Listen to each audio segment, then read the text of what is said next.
Mixed work may damage or help these efforts. Here's how to make it right. Hybrid work, like remote work before it, is yet another source of dramatic change for businesses everywhere. But just because we're leaping into a new way of working doesn't mean that we'll escape the dynamics that have shaped office work for decades.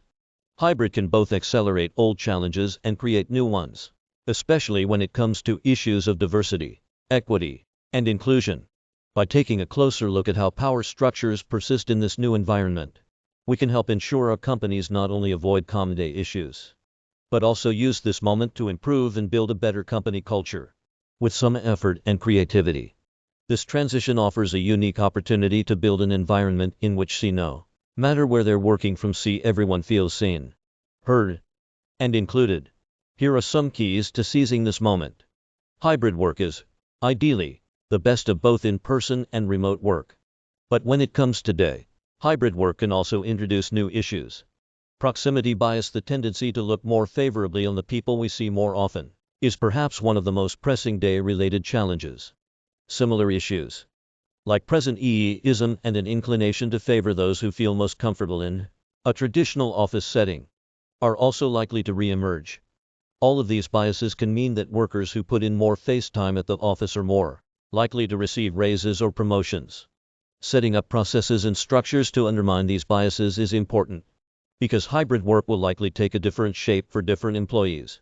At companies where the hybrid model is flexible, some employees may opt for more work from home time, whether that's due to commute length, childcare responsibilities, disability, working style, or simply wanting to avoid stressors at the office.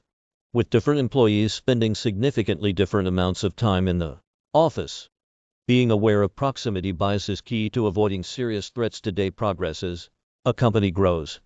Some have seen success with standardizing the number of days in the office per week, while others rotate who is in the office when, or institute consistent in-person check-ins between managers and employees. Whatever path you choose, it's worth spending time training managers and early employees to recognize and resist this bias. The transition to hybrid is a great moment to reevaluate other biases, too. For instance, is it easier for extroverts to be heard in your company? Does your organization value certain communication styles over others, or take for granted that decisions will be made by particular people? With so much conversation moving online, it's easier than ever to analyze the resulting data. For example, if 50% of your organization is made up of women, but only 20% of Slack messages in company-wide channels are written by women, this may be worth investigating. In this way, data can help your company use hybrid models to interrogate problematic aspects of company culture that may have gone unnoticed before. From the perspectives of founders and leaders, there is a lot on people's plates. Whether managing a transition to hybrid work or building a company from scratch, remotely, many are spending their days navigating the logistics of building a company in a new way.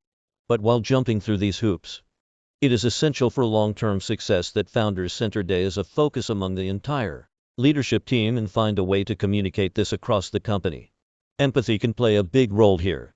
The transition to hybrid work affects different employees in different ways, and employee listening can help drive an understanding of these nuances early on.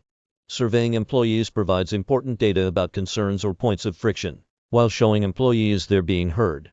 Since founders and leaders aren't interacting with coworkers every day, it can be harder to spot an employee who is struggling or have a quick hallway conversation to gauge how they're doing, which makes surveys more useful than ever. No matter how well-intentioned leaders are, there will be bumps in the road. Vulnerability and authenticity are essential skills for building data into the fabric of any company.